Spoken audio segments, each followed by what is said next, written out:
अब है तीसरी अन्योक्ति। कोकिलो यापय दिवसान तावद विरसान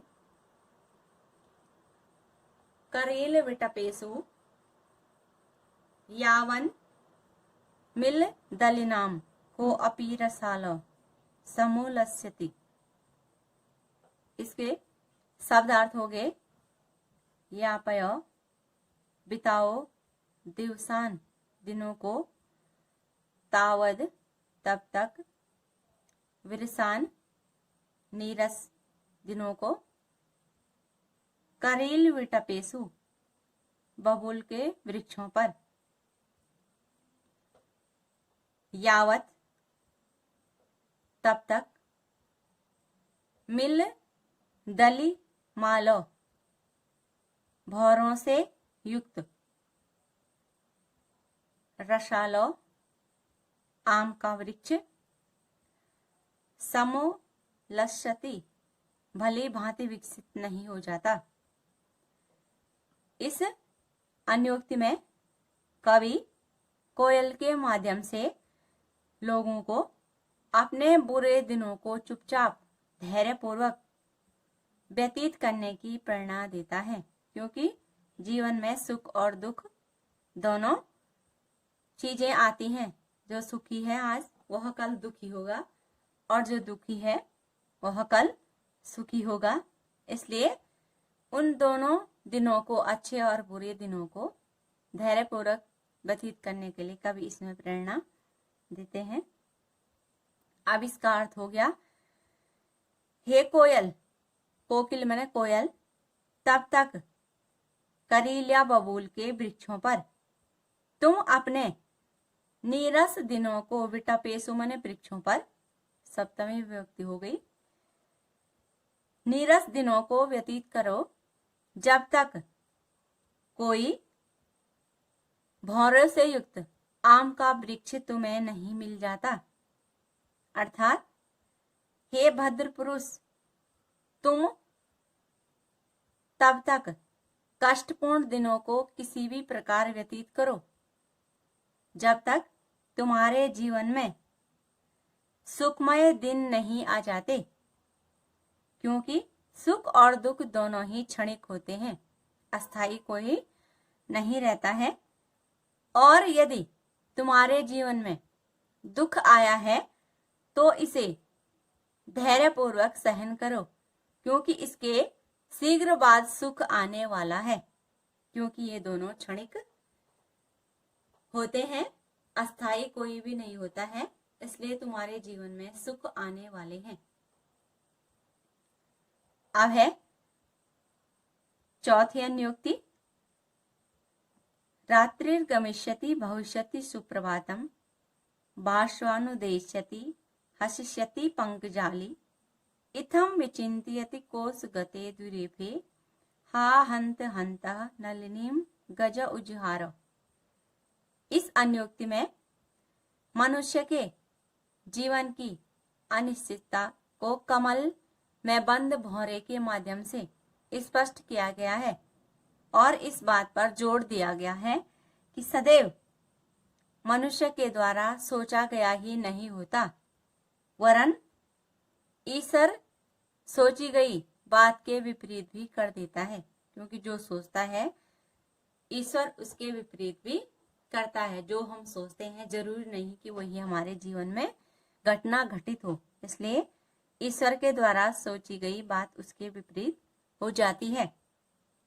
अब इसके भावार्थ हो गए, रात्रि मैंने रात्र, गमिष्यति बीतेगी या जाएगी, सुप्रभातम सुंदर या सुखद सुबेरा प्रभात, भास्वान सूर्य, उदेश्यति उदय होगा, हसिष्यति हंसेगा, पंकजाली कमलों की पंक्ति, इत्थम इस प्रकार, विचिन्तयति विचार करता है, कोस गते द्विरेफे कली के अंदर बैठा भौरा, द्विरेफे माने भौरा, हा हंत हंत अत्यंत दुख का विषय है, नलिनीम उस कमल को, गज उज्जहारो, गज माने हाथी ने, उज्जहारो उखाड़ लिया। अब इसका अर्थ हो गया कि रात्रि बीतेगी और सुंदर सुकल सवेरा होगा, सूर्य उगेगा और कमल खिलेगा।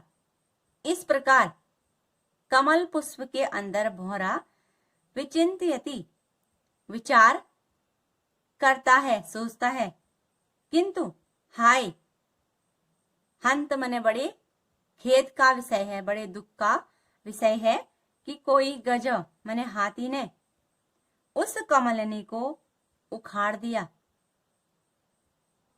अर्थात जो मनुष्य का जीवन भी उसी प्रकार अनिश्चितता से भरा हुआ है, उसमें कुछ भी निश्चित नहीं है। प्राय व्यक्ति सोचता है कि ऐसा होगा तब मैं ऐसा करूंगा, किंतु वह अपनी उस योजना को पूरा नहीं कर पाता है और जब तक कोई आकर के उस योजना को नष्ट भ्रष्ट कर डालता है, ठीक उसी हाथी के समान जिस प्रकार उसने उस भौरे की योजना को समाप्त कर दिया। अब है 5वीं अन्योक्ति। इसमें इस अन्योक्ति में सोने मैंने स्वर्ण के माध्यम से इस तथ्य को प्रकट किया गया है कि विद्वान या मानी व्यक्ति जीवन के कष्टों को देख करके दुखी नहीं होता, वरन उसे इस बात से बहुत दुख होता है कि जब लोग उसकी तुलना तुच्छ व्यक्ति या वस्तु से करते हैं तब उसको अत्यंत कष्ट होता है। अब इसके शब्दार्थ हो गए।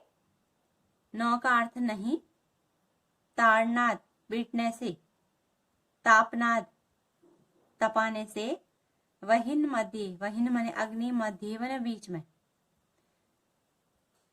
नवे विक्रयाद बेचने से, किलसय मानो दुखी, में मैंने मेरा, यत जो कि, माम मुझको, गुंजया गुंजा के साथ, तोलयंती तोलते हैं, उसकी तुलना करते हैं। अब इसका अर्थ हो गया। स्वर्ण कह रहा है कि न उन लोगों के द्वारा पीटे जाने, क्योंकि जब सुनार सोने से गहने बनाता है तो पहले उसको अग्नि में तपाता है, फिर हथौड़े से पीटता है, उसके बाद उसको गहनों की शक्ल देता है।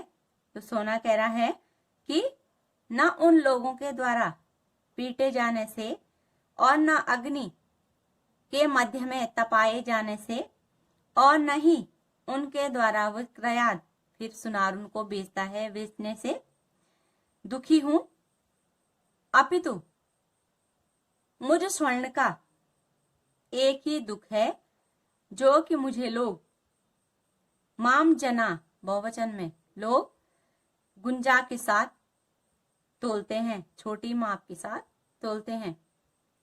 अर्थात सोना कहता है कि मुझे आभूषण बनाने की जो प्रक्रिया है उसमें पीटा जाता है, तत्पश्चात उसके पश्चात अग्नि में तपाया जाता है, आभूषण बनाए जाते हैं, उसको बेचा जाता है, फिर उसका व्यापार किया जाता है।